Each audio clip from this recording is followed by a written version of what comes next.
Guhaye ikaze nanone niba ukoresha WhatsApp iyi video irakureba.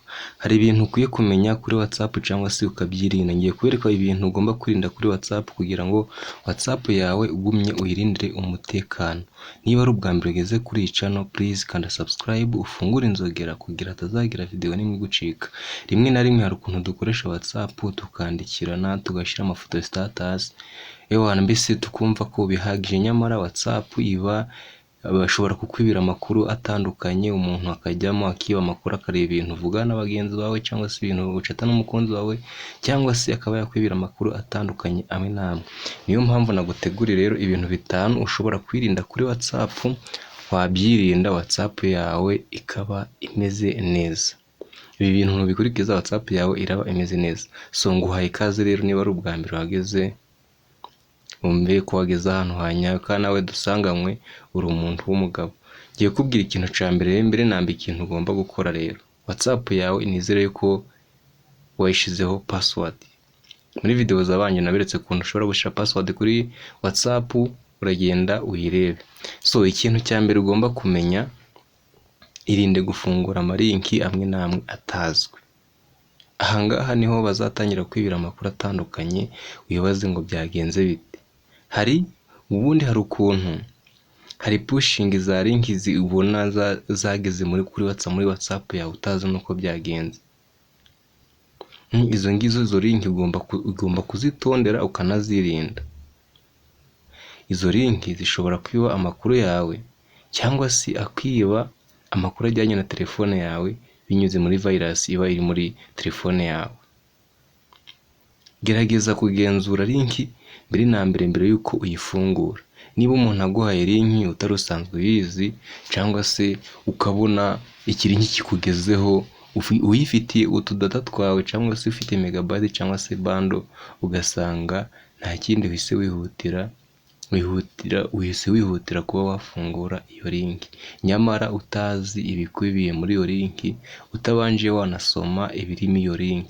Byaba byiza rero umanje wamenya ibintu bikubiye muri iyo link kugira ngo ubone ufungure link, kuko abantu benshi biba amakuru y'umuntu binyuze mu link amwe n'amwe aba yakoherereje. Ubwo rero ni ngombwa ko ubanza ukareba iyo link, iyi link ni link y'ubukwe, ni link ya groupe ya kwishuri cyangwa se ni link ijyanye n'ibiki. So umenye iyo link ugiye gufungura iyo ariyo. Iki kintu uciteho kandi ukigire inyamibwa imbere yawe kubera ko ni ingenzi cyawe. Nukirinda bizagufasha kuba warinda WhatsApp yawe. Ikindi cya kabiri tugiye kurebera hamwe icyo ushobora kwirinda kuri WhatsApp yawe kugira ngo WhatsApp yawe igumye irindiwe umutekano. Irinde kohereza cyangwa kwandika amakuru y'ibanga mu groupe. Hari ukuntu uje kubona ukabona umuntu agushize mu kigroupe uri aho ngaho atakubwiye atagize ute. Irinda abantu bakoherereza ubutumwa kujya mu groupe, naho bashobora kuba bamenya amakuru yawe kubera ko ntabwo uzi icyo iyo groupe igamije, ntabwo uzi imva n'imvano y'iyo groupe. Niba ugiye kwinjira muri groupe rero menya ko ari weho uyigiyemo bishaka, we gufungura groupe y'umuntu akwinjiyemo. Niba iyo groupe utayizi ikora exist, ubanza uyisohokemo, cyangwa se niba ubona ari ingirakamaro kuri wowe wayikomeza. WhatsApp ifite ibintu byita yitwa encryption cyangwa se icyo bita backup. Bivuze ko amakuru ashobora kumeneka.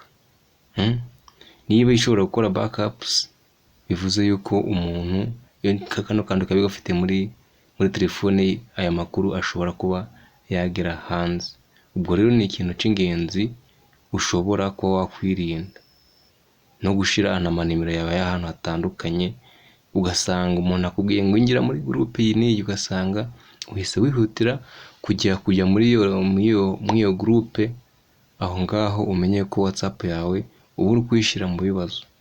Byaba byiza rero niba umuntu aguhaye groupe, niba ari y'ubukwe wenda ukavuga ati kanaka ndamuzi, wenda ukaba wayijoininga, wasanga uwo muntu iyo groupe utayizi bikaba byiza yuko wakwirinda kuba washyiramo nimero yawe cyangwa se amagambo amwe n'amwe ukirinda kuba wayavugira aho ngaho, kubera ko ni iby'ingenzi bishobora kugufasha. Ikintu cya mbere twabonye, irinde gufungura amalinki atandukanye. Ikintu cya kabiri, irinde kujya mu magurupe atandukanye. Gufungura amalinki ubyirinde, no kuja mu magurupe atandukanye y'umuntu utagutumiye cyangwa se umuntu upfuye kukwandikira biri aho ngaho ujya muri gurupe, nabyo ugomba kubyirinda. Reka twigire ku kintu cya gatatu ushobora kwirinda kuri WhatsApp yawe.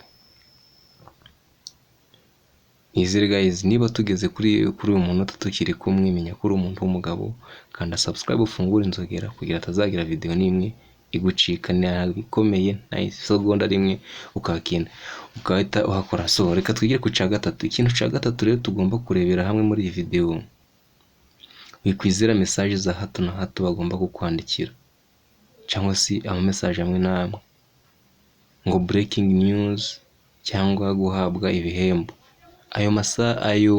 Izo message zikohereza ngo watsindiye ibihembo kandi uzi ko nta hantu wakoze. Guys, ibintu ushaka wabyirinda. Irinda mu message za ngo breaking news ngo habaye ibi. Izo message zigendere kure, ugendere kure abantu bakwandikira ngo watsindiye ibihembo kandi uzi ko nta hantu wakoze. Ubwo ibi bintu ugomba kubyitaba, ugomba kubyitonda kandi ukabyitaho cyane, kubera ko bishobora kuba byagushira mu bibazo. Ubwo iyo utangiye kuja gufungura izo breaking news cyangwa se ayo malinki baguhaye ngo watsindiye ibihembo kandi uzi ko nta hantu wigeze ukora, aho ngaho baba bagushakaho amakuru yawe. Niyo handi usanga WhatsApp yabaye hakinze, ugasanga wisanze mu bintu bitandukanye, ugasanga WhatsApp bagupostingiye cyangwa se umuntu kwandikira abantu kandi uzi ko nta ruhare wabigizemo. Ubwo rero iki kintu ugomba kucyitondera. Noneho ugasanga hari ubutumwa bugenda bwandikwa kaho ari amakuru y'ukuri. Ubwo ibintu nabyo ugomba kubyitondera, nyamara ari ibihuha cyangwa se ari scam. Bishobora kuba ari ibihuha biri aho ngaho, ariko amenshi aba ari scam. Ubwo rero ugomba kubyitondera kugira ngo ubashe kurinda WhatsApp yawe kandi amakuru ya WhatsApp yawe aba yizewe. Irinde kwizera ibintu byose utabanje kubitekerezaho neza. Irinde kwizera ibintu byose utabanje kubikurikirana neza, utabanje wabisuzuma ngo ubigirire gihamya. Irinde rero, ibi ngibi bizagufasha ko WhatsApp yawe waba uyirindiye umutekano kandi nawe umutekano wawe wa WhatsApp yawe ibe yizewe. Ikintu cya kane tugiye kurebera hamwe, irinde kwishyira mu matsinda ya WhatsApp cyangwa se mu matsinda ya groupe. Iki kintu nabanje nakivuga haraguru.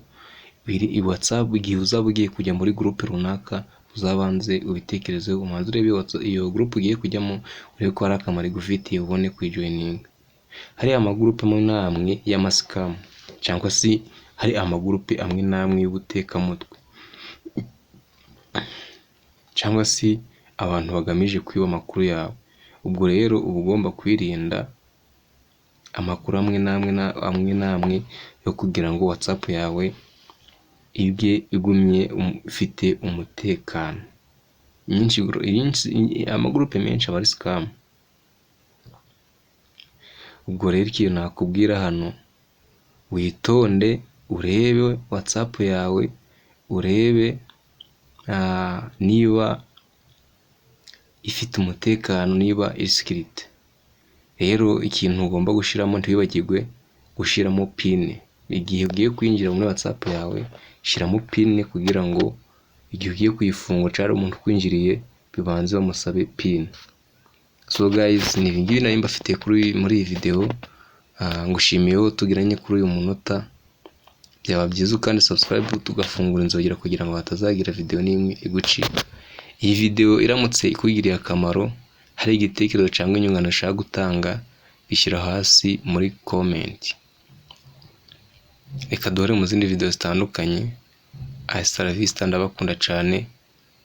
bye bye, ciao ciao, ndabakunda. Murinde ama WhatsApp yanyu guys, murinde ama WhatsApp wanyu kuko ni ibintu by'ingenzi. Reka dusubire mu zindi video, ndabakunda cyane.